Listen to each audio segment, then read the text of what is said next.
Yes, people, welcome back to the Property Strategist podcast. Yep. It's been a minute, man. It has been. We're back.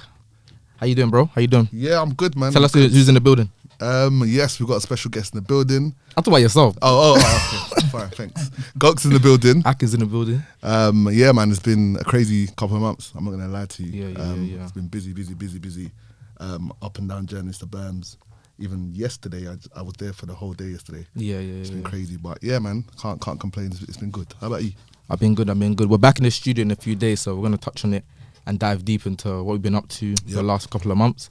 But today, we've got one of my good friends in the property scene. I would say the number one deal sourcer, full stop, in the UK. I'm putting it out there. Accolades. Because I'm number 2. So this is number 1. This is the guy. Apprentice. The apprentice. Exactly. But yeah, we got Paul Stapleton in the building. How's it going, bro? I'm wicked, mate. I got here, so that was the main thing. Okay, cool. I mean, we're not going to talk about last time because there was some hiccups for getting here, but we made it happen today, which I'm really pleased about. We've got a really good episode ahead, so excited, man. But yeah, before let's not even waste time. Let's go straight in. Yeah, who are you, Paul? Talk to us. Who am I? Business owner, multiple business owner, so property enthusiast, podcaster, event host, mentor, dad, husband. Just adding it all in there. And number one deal sourcer in the UK. And he's like owning that, bro. The king of deal sourcing. I make the title, king of deal sourcing. Okay. Yeah, because we're going to dive deep into it and you're going to understand why I'm saying that in this episode. But yeah, bro, just talk to us quickly about how and why you got into deal sourcing to start off before we start diving into some other questions. Yeah, cool. So I love property. Like, that's one of my biggest passions. Love property. Grew up watching Homes Under the Hammer, Grand Designs, all of that stuff.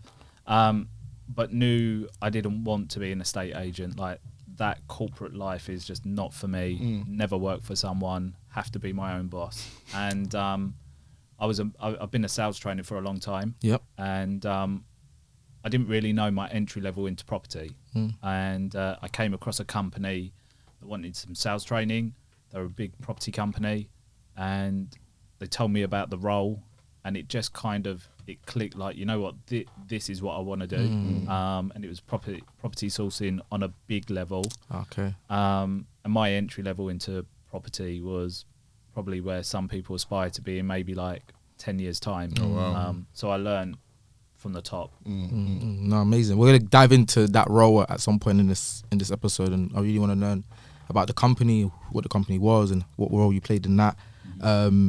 But yeah, in terms of deal sourcing, like, why do you think it's the best strategy out there in terms of getting into property? Because we spoke about that before. You said, look, this is the way you think everyone should be getting involved in deal sourcing. So why do you think deal sourcing is the best entry point for those that aspire to be in the scene?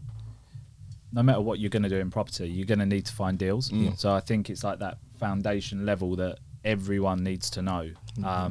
But if you look at property sourcing, what is it? It's relationship building, it's problem solving, it's all the things that you're going to need to probably understand and have witnessed before you go and invest your hard-earned cash and make those really expensive mistakes. I'm sure you guys are probably still making. I was about to say, still making. Yeah. I mean, unfortunately, yeah. But the great thing about property sourcing is that you effectively, like I joked earlier about apprentice, but you're effectively an apprentice with an investor, right? So like, they might make some mistakes and you're shadowing them, but you can learn so much from their mistakes and it not cost you, that kind of thing. 100%. But it's relationship building as well. So all those investors that you build up, all of those relationships with agents, all of that knowledge, those strategies that you learn, they're all things that when you venture into property investing yourself, your investors can become JV partners. 100%. The relationships that you've forged with those estate agents, and they're proven, right? You've sold 10 properties for them.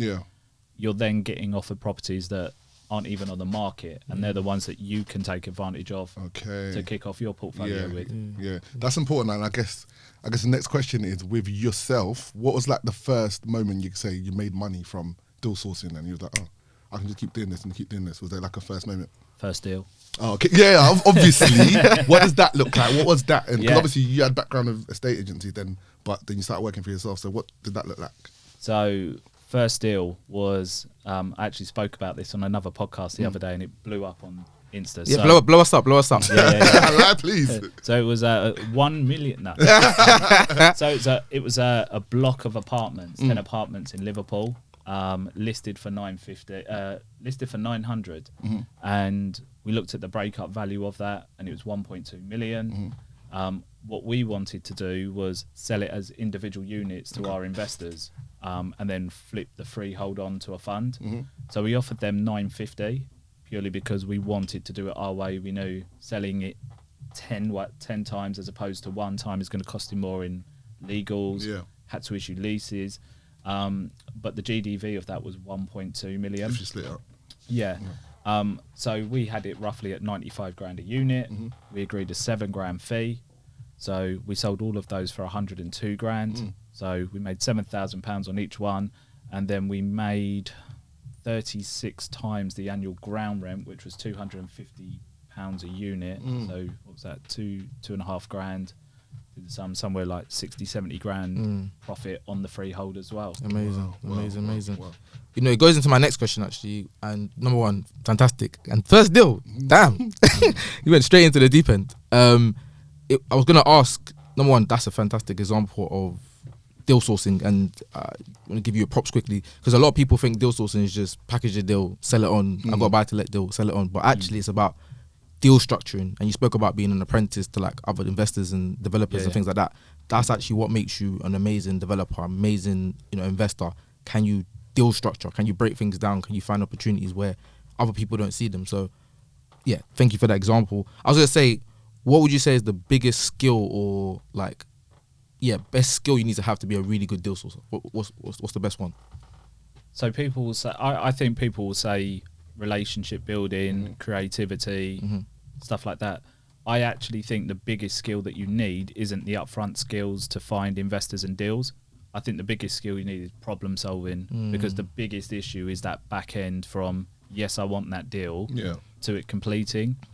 And if you can't problem solve throughout that period, you don't get paid. 100%. So I always liken it to golf, right? That you finding the deal is the tee shot, chipping it on the green is selling it, but then it might take you like 10-15 shots to putt it in the hole, but until you get it in the hole you don't get paid. For me, having that problem solving mentality is going to be key. And look, you've got on average like 12 people involved in like the progression of that sale, like whether it's lenders, mortgage brokers, accountants, solicitors, estate agents, like they're not all doing their job. Sometimes none of them are doing their job. So you've got to be that glue to keep that deal together. So definitely problem solving. 100%. And I want you to touch on investors. I know a lot of people that want to get into deal sourcing are like, okay, cool, like I can find deals. Maybe I've been on internet, I've been on podcasts, I've done all the research, I know how to calculate a BRRR deal or a flip, but they struggle with, how do I find an actual investor? You know what I mean? So talk to us about that. How do you go about finding investors? And also talk to us a little bit about, and we mentioned this before, but the importance of going to non-property events as well. So in order to find investors, you've got to know who you're looking for first. And I think that's like the biggest problem that most sourcers have, is that they don't actually know what that investor looks like. Like, are they retired? Are they young? What location are they in? What's like their position? How much money do they have? So you almost need to like reverse engineer it. So my perfect investor is 60 to 70 year olds with retirement. They're mortgage free. They've got cash. They haven't got a retirement pot that's giving them the money that they want, that kind of thing. They're passive. They haven't got knowledge. So now that I know that, I kind of know who I'm looking for, so I can then start making sure the content that I'm putting out is constantly relating to them. So 100%. if I'm looking for that age group, I'm not going on TikTok. I'm probably on Facebook, probably on LinkedIn, probably going to like the business events that you said. So I think most people are happy at the start to take any investor that shows a single bit of interest in them. Someone said to me the other day, like most sources with their first investor, like they're so desperate to get an investor. It's like some like 12-year-old on heat that's looking to lose their virginity. Like they're looking to just take anyone on. But one of my biggest inspirations in business is Daniel Priestley. Yeah. So I don't know if you've I was read his listening to him book. today. Yeah, I mentioned it. I'm a big fan as Yeah, well. yeah. You're So hopefully get him on the pod. embarrassing, Yeah. At some point. Daniel, He had him on his. He He had him on his Alright. pod. Yeah. So Daniel been on our podcast. He spoke at our peak performance event, and he's speaking at my next event. I in like him, man, Property yeah. and Entrepreneur Yeah. Summit. Read his book as well. Shout Yeah. out to him. Yeah. So oversubscribed is a wicked book, Amazing and book, yeah. if you think about that oversubscribed model, right? Like most sources are saying, right, I've got 10 clients right now. I've got John looking for land in Leeds. Yeah. I've got this person looking for BRR in Essex. I've got this, I've got that, and they've got 10 different things for 10 different people, and they're looking for like everything and anything for everyone. Yeah. But they're not achieving shit, right? So the main thing that you need to do is just think, right, what do I want to be known for? Yeah. So like when I'm mentoring my clients, This- out of 10 sessions, that second session that we do Yeah. is we don't learn about how to find deals until you know what you want to be known for. Got you. So I want to be known for the guy who specializes in HMOs in Birmingham. That's my niche, right? So then all I ever do is put content out about HMOs in Birmingham, and I'm educating people why HMOs are good. Is that actually your niche? That's, No. No. You just example. But what that does is that one piece of content will attract investors that Yeah. are looking to Makes buy sense, makes HMOs in sense, Birmingham, makes but also sellers that are looking to sell properties that are either HMOs or ideal properties to be converted into HMOs. 100%. So that's what I do. And then once you've got that, right, so I've got all these investors that are looking for HMOs in Birmingham. So when I find one and I've got 10 active investors, well, it's like having one pen and 10 people in the shop wanting to buy it. Only one person's going to get it. So it's whoever comes first. And what that does is you get that FOMO. Everyone that missed out misses out. Yeah. But then what it does is it conditions them to move quicker next time. You can't afford to sleep on this deal. You have to move. If it ticks all the boxes, it meets your criteria, you have to act quick. So for me, you need to reverse engineer it all, know who you're looking for, Yeah. and then put all of your content out to attract just that audience. Because I don't get people come to me looking for BRR and flips and stuff like that because it's just not the content that I put out. Right. Yeah, 100%. I mean, that's the next question. Funny enough, so I mean, this is probably strategist. We go deep. So, what is your strategy, both in terms of the property strategy, but and also location? If you can touch on both, yeah. So strategy for sourcing for us is we saw what everyone else was doing. So everyone's on trend, right? BRR is important. Yeah, and then all of a sudden, SA is really cool and all of this. Now it's social housing. Yeah. Yeah, it's not on it. Yeah. And now it's crypto. I'm in crypto now and Bitcoin. Yeah, but for me, Yeah. I'm looking at what other people aren't doing all the time. Yeah. And you find that niche and then you just become that go-to person. Yeah, 100%. So the thing that I saw was that nobody was buying tenanted properties. Nobody wanted tenanted properties. no. And if there were tenants in, they're like, I'll have it, but I want it vacant. Vacant, yeah. And what I did is I sat back and I thought, well, there has to be an angle here. And that angle was, well, why would you want a fresh tenant in? Make an extra 50 quid a month, maybe. Yeah. But to get that 50 quid, you're going to have to spend 2-3 grand. Oh, yeah, it's true. How many months is it until I get that 50 quid back? Yeah. All those, that 2 grand back. Yeah, a lot of months. But if I'm looking at a deal, right, and they say, we got a tenant in there, they've been there for 2 years. They paid on time. Here's the rental statement. They paid on time every single month. Yeah. It's them and their kids. They work in a hospital. They work in a school. They've returfed the garden. They've changed the carpets. They've given it a lick of paint. They look after it. You can go and meet them. Cool. Go there and meet them. See how they're living. Okay. They're living clean. Happy with that. Why wouldn't you want to buy that? It's a cash flowing business from day one. And I liken it to buying a business. Why take all that risk on taking on a shop without having a client book, true. not having the right staff, when Yeah. you can go buy a business that's already running, that's proven, has clients, it's operational, and the second you complete on that business, you're making money. Yeah. No, that's important. I think just a little bit sideways, but now that interest rates have gone up, that's your strategy. Are you finding it harder for deals to stack now? Because obviously, how has that been for you anyway? Yeah, so last year was shit. Yeah. Yeah, last year we lost 11 deals that we're talking like weeks off of exchange. It's 147 grand in commission. Ouch. But you learn, you pick yourself back up. But it's just understanding the market, right? So go back 2 years ago, our target yield for our investors was 6%, 6% gross. That's what they wanted. Wow. Last year, it went up to 7.5%. This year, we're more like 8%. So what do? We don't keep looking in the places that we looked at when it was 6%. We say, right, at market value, where can we be getting an 8 or a 9% yield? Northeast, northwest, cool. Yep. So we just change location. We don't change the strategy. Yeah. The strategy works, right? But we change the location. So flexibility is key.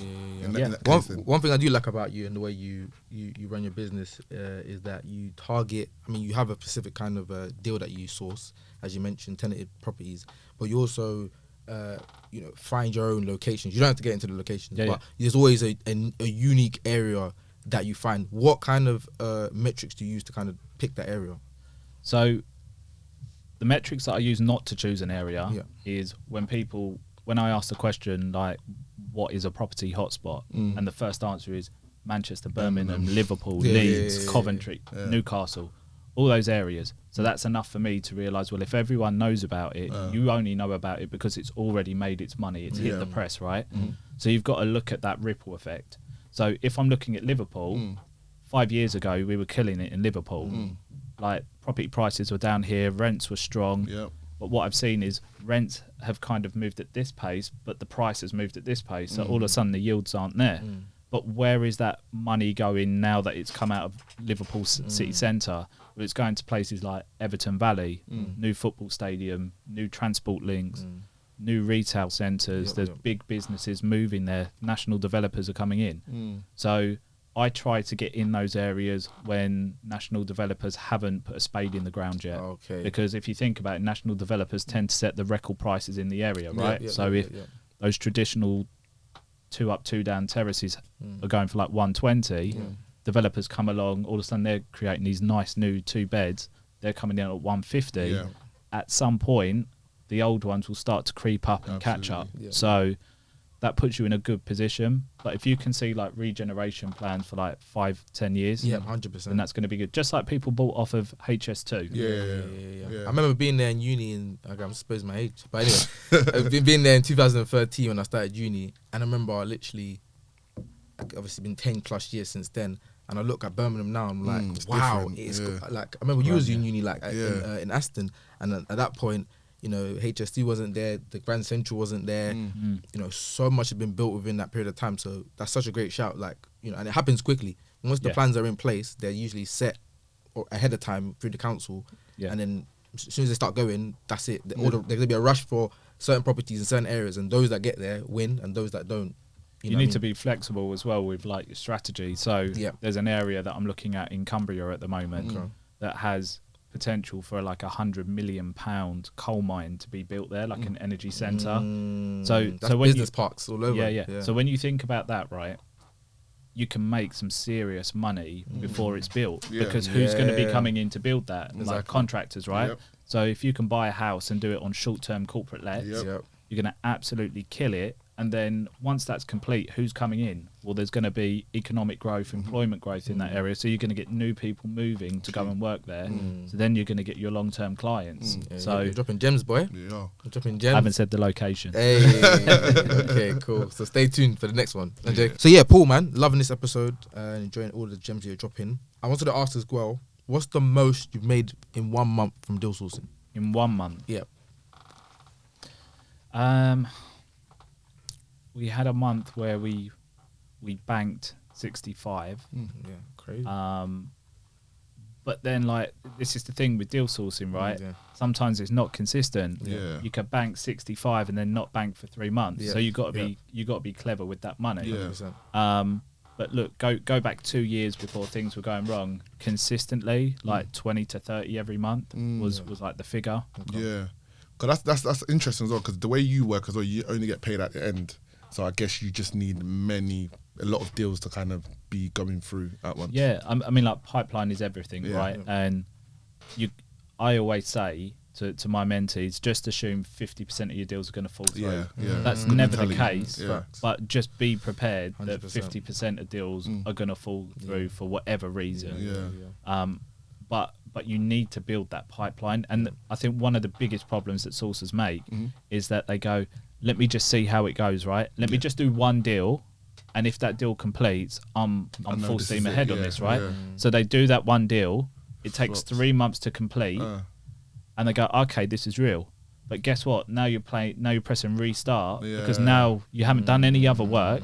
So it's going to take you another 3 months now until you get that first money. 100%. I think if you're starting out, assume you're not going to get paid for 3 months, but build enough of a pipeline that when that first deal hits and completes, it then becomes a domino effect that every single week or every other week, there's money dropping in. 100%. That's key. Talk to me about systems, bro, because you run an organization at the end of the day, a business. So it isn't just like, you're just posting on social media and then someone messages you and you're doing deals. There's a system, there's teams and stuff like that. So what does that look like in the back end in terms of system and also your teams as well? So I reckon a lot of people are going to be like quite surprised, but I don't have funnels in my business. Really? Yeah. Oh. And the reason I don't have that is because one, I think the email hosts are kind of wise to that now. Anything that's going out in the masses, it's hitting junk. The other thing is I think there's only so much that people will buy from someone without that personal touch, without that personal element. Definitely. So my biggest thing is getting less leads in, but being able to convert more. So having a higher conversion rate. I don't believe in the Primark theory of like do lots of work with a smaller margin to get your money. I'm work smart, not hard. Like 100%. that's my like philosophy 100%. like in life. So for me, every week I do a free webinar. It's only open to 20 people every week. Out of 20 registrations, 10 turn up. Out of 10, 2 to 3 convert. And the reason that they convert is because I offer maximum value on those 2 hours. I don't hard sell. The only thing I sell is a discovery call with me.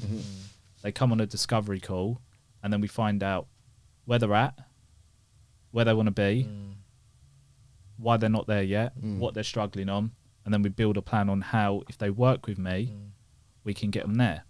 Now, there's, in my opinion, no funnel system that's pestering you because you haven't opened an email is going to have that impact. And that's the same whether it's people coming through as mentees, whether it's some sort of lead generation for landlords, lead generation for investors. Like, you could have a database of 10,000 investors, right? Have you spoken to them all? Right. Are they all active? How many sources are sourcing for them? But have a database of 10 people that you can speak to every week that are active, that you understand their criteria inside out. That's gold dust. It's absolute gold. 100%. And how many people do you have in your team at the moment as well? So we had 14. Okay. And I've 14? I've taken it right down to 3. Wow. That's what happened? Why? So we were doing well. Office in London, office in Warrington, which covered the northwest. We had like a shared office in Lincolnshire, and then we were looking at an office in the northeast. And we had I had my in-house sales progressor, who's like my lifeline, effectively my PA as well. And then I had an office manager in Warrington, and we had loads of sources. But you know what? It's that whole 80-20 rule, right? Like 20% of the staff were earning 80% of the money. The rest of them were just a headache to me. And just what I found is my time was spent dealing with just crap. And you know what it was? We were taking more money, but it was costing me more money to get that money. And I just thought, you know what? It's just not worth it. So we narrowed it all back down, and then we started outsourcing stuff. So I outsourced my sales. I looked at like the 3 hats in the business, right? I think we discussed this, like sourcing, selling, progressing. What do I enjoy doing? I enjoy sourcing. Don't like selling. So let's outsource selling to someone. So we did that. Sourcing, I do. Sales progression, I employ someone in-house. All of the viewing, stuff like that, we then started outsourcing to Viewbar. We'd pay them 120 quid. We'd get an independent report, 12 professional pictures, and a average video, which was great because it wasn't glossed over, and they would document everything. And some people go, £120, that's a lot for a viewing. Yeah, but guess what? My time is worth more than £120 because in that time it would take me, like you said, the slog of going back and forth to Birmingham, right? I did that Wednesday night. I left my house at 8 o'clock. I did stop at Milton Keynes, but I didn't get to Birmingham until about 3:00 that afternoon. Damn. Yeah. And then when I drove home, it took me 4 hours. So all of that, when you think about that, that knocks you out for the next day as well. Yep. And that's a whole day that you're not working. So for me, I'm buying back my time. I'm getting that independent report that works really well. And it's still cheaper than me having a staff that I'm going to pay commission on that deal for as well. Yeah. And it means that I can view more deals because I'm getting that. And I don't always pay 120. Maybe I'll pay them £30 to go and do an initial viewing for me. And if they say, yeah, it's good, then we take it from there. Yeah. I think the key what it sounds like is the sales progressor in that whole process. Yeah. You spoke about your job, back in the day, working as a deal sourcer in that massive company. Was it from there that you got this idea that I need to have the sales progressor in the business, or where did that come from? Yeah, so that business had 72 staff in one office. Crazy. Like In one office? in one office. Wow. It was a mega outfit. Like so you had mortgage brokers in there, you had lettings in there, you had a marketing department, you had a department that sold the freeholds, we had developers, like we had absolutely everything. So when we would like invite clients down, we had 2 doors, one at the start, one at the end, and you would basically bring them in the start and you'd take them through this journey of the business. Like, so this is where it all starts. This is the sourcing department, and then it gets passed through to here and here and here and here. Worked like wicked. Sick. And I think like seeing that slick kind of production is what made me think, you know what, this really does kind of embed the fact that one person cannot do all 3 jobs. Probably can, but you're probably working on like 2 or 3 deals at a time. Whereas you can do like numbers at that level. I'm laser focused on finding deals. I don't have to be bogged down with dealing with lead generation for investors and qualifying them. Pass those deals on to the salespeople. They deal with that. As soon as they sell it, it goes straight to the progressor. And then neither of us see that unless we need to get involved. Got you. And talk to us, I mean, last couple of questions, but talk to us about social media and the role that social media plays in your business and in general in building the deal sourcing business, and also branding as well. So social media is like literally everything, right? Unless you're actively out there doing social media, nobody's going to know who you are, what you do, and how they can work with you. So that's essential. I think what's really important is if you're going to be someone that's going to do lots of things, the best thing you can do is build up a personal brand rather than an individual brand. Because you build up a big enough personal brand, whatever else you do will benefit from that. So that's really important. But you just have to be consistent on there and consistent with the same message. If people see you're jumping from one thing to another and another, they're going to think you're not doing anything, right? You're not committed to it. So if you're going to put yourself out there as an expert, you've still got to be an expert when it's good and when it's bad as well. Out of curiosity, so for you jump in, you know, when you look for your deals, are you looking at on market stuff? Are you off market? Is it both? Is it what's like the ratio? So right now, if I'm completely honest, I haven't looked for a deal on Rightmove or anywhere for 2 years. That just because I've built those relationships good enough now that I am just brought deals, whether that's from sourcers, whether that's from direct investors that like these podcasts, right? I get deals come to me from reels on TikTok just from cutting these podcasts up. Social media, I just post every day about what I'm doing. You're massive on LinkedIn. LinkedIn is Facebook. the one. You're massive on those. Yeah. LinkedIn and Facebook. And people look at it and go, "Oh, as those also, Instagram and all that." But nah, like if you think about it logically, landlords, professionals, where are they? You know what I mean? They're on LinkedIn. They're on Facebook. Well, we had so much success on LinkedIn that we created a 28-day challenge course. So we take people on, and we basically 10 times their impressions and engagements in those 28 days, or we give them their money back. Crazy. Obviously, there's terms, right? And it's you got to be doing it. Like you're not going to get your money back if we're sitting there and you haven't actioned it, right? But the people that are actioning it are just like, why have I wasted so much time posting for 2 years on Instagram and never generate a lead, right? Like Instagram for me, it's only just starting to get me return on investment after like 4 or 5 years of being committed to posting on the platform. But you look at something like LinkedIn, there's no people are on there for business, right? They're not getting distracted by cars and Andrew Tate memes and stuff like that. Like it's purely like business related on there. So it's that platform where I think you're going to have maximum return on your time spent. I think that tapped into knowing what sort of people you attract as well, because I think social media is very much a reflection of how people perceive you. So, for example, for us, Instagram's been a massive platform, but most people tell us that Instagram don't really work. But for us, it's been the most impactful platform for raising funds, doing deal sourcing, stuff like that. So, and I think the next one I'm looking at is probably the TikToks, maybe the LinkedIn's as well, what's happening to there. But it's very interesting how people interact with you, depending on how they perceive you online. Last question, really, before I say where can people find you, just talk to us about Peak Performance. Yeah, obviously that's your other business.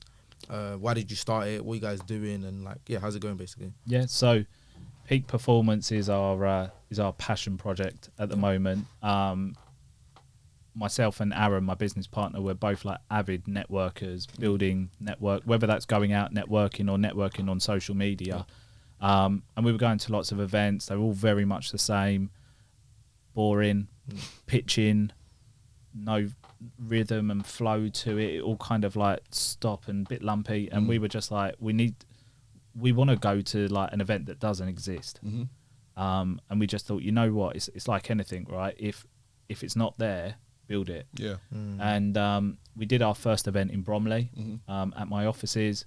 We got 70 people there, and the biggest thing that we got from it is the fact that people were surprised that there was no pitching. And that's one thing we pride ourselves on. Like, we're putting on an event that we want people to go to and not have to deal with the adverts, right?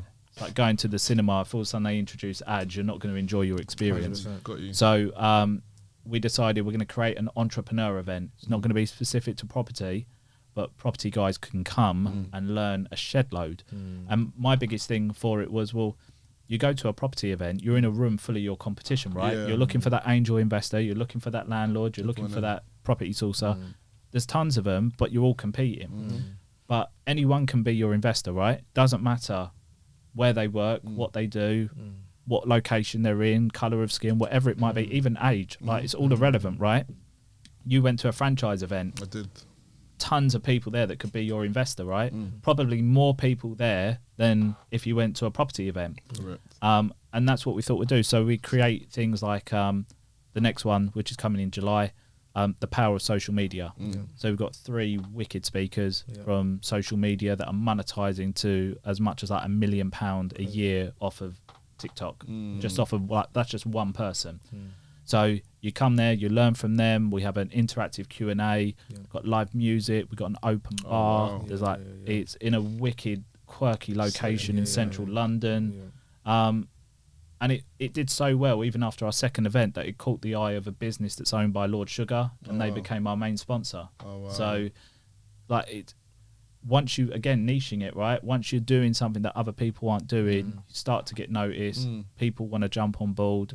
We've just launched the Peak Performance clothing brand, so sportswear. So that's going to be really good. You even bring us a hoodie, bro. You didn't give us a hoodie, like. Yeah. So I was waiting for the hoodie to bring the hoodie through, but anyway, next time I got to buy it online. Pay the money, bro. I'll send you the link. Support the family. Support the bro.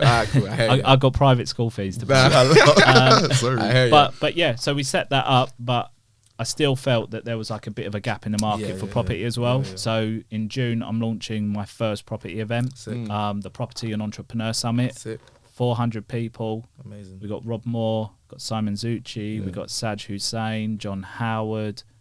Who else have we got? Ranjan and Andrew. We got Daniel Priestley come in to talk. We got some property strat, maybe. There. we got some big names there. So that's massive, we're man. looking to change property events. No pitching. I mean, we got some of the biggest pitchers on stage, right? People are used to going to Progressive and Pin and all of that and being pitched at the back of the room. They're going to see these speakers in a light that they've probably never seen them because they're there to just purely drop bombs. We've got lots of freebies at the event. So we've got like professional photographers that will do like professional headshots for you, all for free. Sick. We got like street food vans come in, all for free. We got mega giveaways. Daniel Priestley's donated 800 books to the event. Some serious stuff going on at the event. No, 100%. And I said, we spoke offline obviously about the event and stuff, and what you're doing with it is amazing. I said, I'm gonna check it out. We're gonna put it out there on our platform as well and get people to go Yeah, there wicked. and support. So I'm excited about that. You still haven't got your ticket though. Because I've been Buy busy. your I've ticket, been bro. trying to organize this podcast and deal source. It's No, been a bit fair mad. enough, It's been a yeah. bit crazy, but yeah, we're gonna sort it out. But yeah, last question is obviously where can people find you? Hopefully this won't be the first time you come on. Yeah, But yeah. Yeah, where can definitely. people find you? Well, it'd be crazy if I said not on socials, wouldn't it? Yeah, after all of that. So like literally every social platform, Paul Cool. Stapleton, Yep. LinkedIn, Facebook, Insta, TikTok. Yeah, appreciate you, bro. Appreciate you Wicked. coming down. Like Thanks I for said, inviting me. the king of deal sourcing, Thank number you. one deal sourcer in the UK. I said it for a reason. He dropped crazy gems. And yeah, look out for the event. So we're going to put some stuff on social. So look out for that. But yeah, stay blessed, stay invested. Peace. Peace.